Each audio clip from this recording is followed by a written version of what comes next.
now we're getting into the more fun stuff. There are some purple and some green counters in a bag. There are 48 green counters. How many purple counters are there, I presume? So in order to get from 8 to 48, you times by 6. So that means to get from 1 to whatever that is, you times by 6. 1 times 6, let's try and do that again. 1 times 6 equals 6. So there are 6 purple counters. Marika puts some more purple counters into the bag.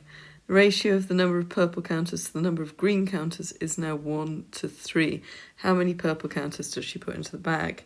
So that means at this stage they were 48 plus 6, so that was 54. And now whatever she puts into the bag means that it has to be divisible by 4.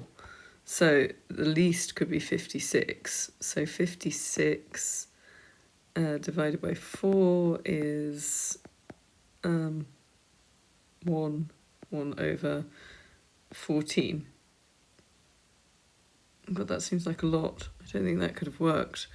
That can't be the case because then it would be 14 to 42, which isn't possible. Okay, the next thing that it could be is, so it's going to have to go up 48. So let's try 6, 7, 8. So yeah, that's still not going to be that great, is it? So 56 plus 8 is 64. And 64, if that was divided by 4, would be 16 to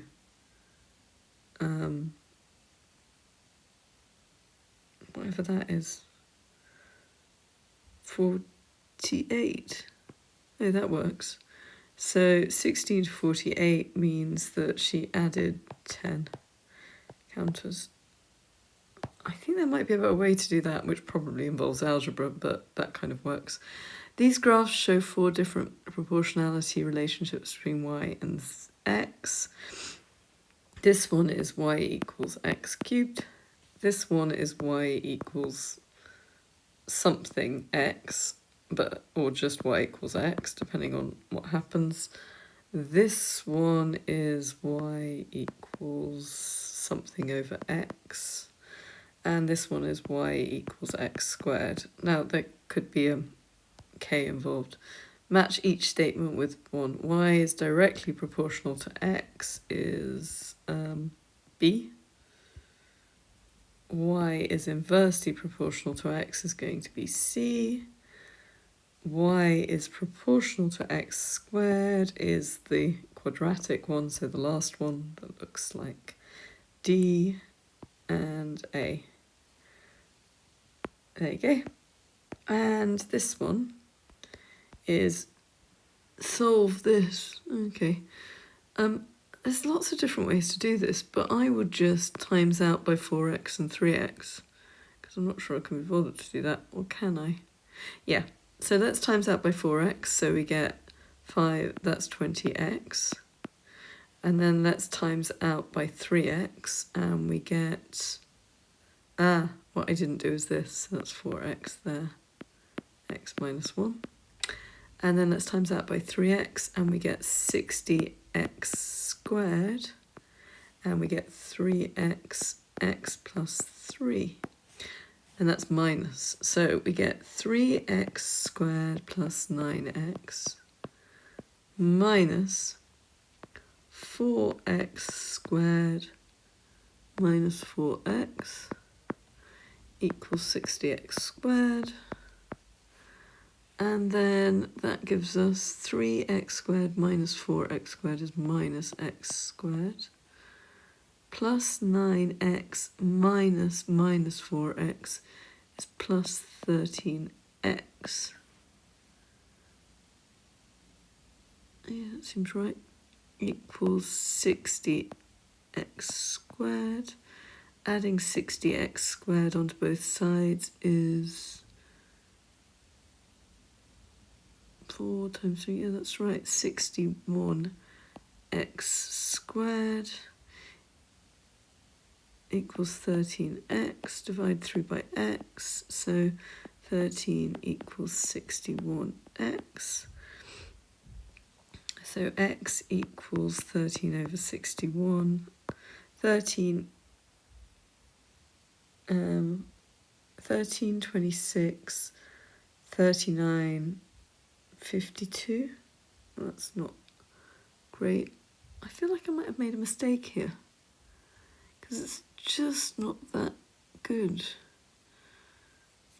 Oh, it just doesn't seem that right. So that's, I have made a mistake. No, I haven't. 20x. And then that's 3x squared plus 9x. And 4x squared minus 4x. And that really does give you minus x squared. And then that really does give you plus 13x. Oh well. I don't know. I mean, that's a horrible number. That's why it doesn't seem right. Oh well. This one, show that this can be written in this form. Well, this on the top is x plus 3, x plus 2.